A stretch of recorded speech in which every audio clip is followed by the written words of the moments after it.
Aduh, apa jadi pula ni? Okey, ni kejadian ni berlaku dekat airport Almaty ni dekat Kazakhstan . Okey, ni brother ni, pak cik ni, pak cik dah ni umur 67 tahun umur 67 tahun. Dia actually masa bila nak masuk airport kan, kita ada kena buat security check . Masa security check, Minah ni actually officer security lah . Officer security nak minta lah tengok dia punya ID. So bila nak minta tengok dia punya ID, dia tiba-tiba jadi marah. Okey, dia terus tangkap perempuan ni, okey, pegang rambut dia tu, and then dia keluarkan pisau. And actually dalam video tadi yang pertama tu, actually dia menjerit, aku akan bom aku akan letupkan airport ni, so itulah yang yang berlaku. Okey, lepas tu apa yang jadi selepas tu, actually ada seorang mamat ni, dia ni ex peninju ex peninju boxer di di Kazakhstan ni. Dia menawarkan diri untuk untuk take over tempat Minah ni. Tengok video depan ni .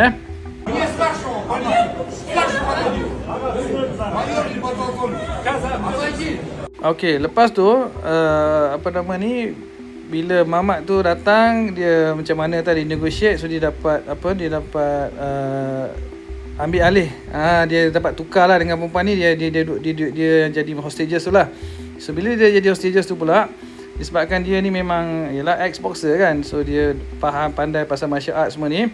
So dia berjaya meragut pisau daripada mamat ni, pakcik 67 tahun ni. Okay, anyway, nama mamat baju brown tu nama dia Musa Abdrahim. Okay, so dia berjaya tarik pisau tu daripada pakcik ni. Dan terus lepas tu tangkap lah. Segala security, polis semua dapat tangkap dia lah. Okay,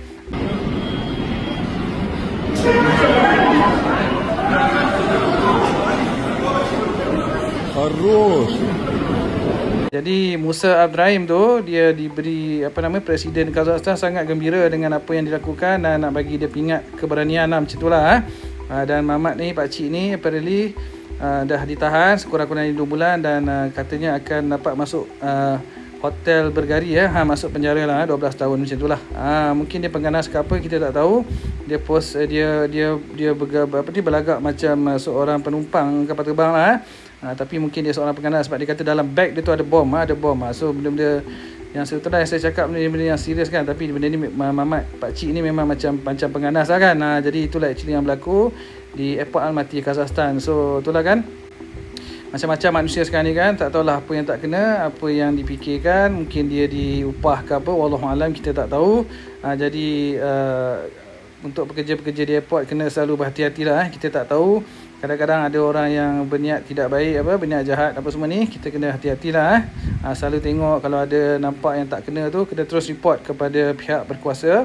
Macam dekat airport Malaysia ni, kita ada banyak lah, kita ada FSEC yang kita ada aviation security semua, polis-polis tu lah yang pakai macam baju polis tu, boleh beritahu, even boleh beritahu kepada ground staff pun, kita boleh hubungi pihak security secepat mungkin jadi kita tak nak benda macam ni berlaku lah sebelum dia naik kapal terbang, atau even di airport sekalipun, sebab airport kan ramai orang kat situ kan. Jadi bila benda ni berlaku, kalau betul dia bawa bom dan kalau betul dia letupkan bom kan, dah jadi malapetaka besar kan. Jadi sebenarnya as passenger pun, responsible passenger, as a responsible citizen, bila kita nampak benda-benda yang mencurigakan semua ni, terus report terus bagi tahu pihak airport lah, supaya kita dapat ambil tindakan Alhamdulillah lah, nasib baik Minah ni tak kena tikam kalau tak sambut raya dia lah So itulah sedikit yang berlaku di Almaty, airport Almaty, Kazakhstan. Alright, assalamualaikum, bye bye.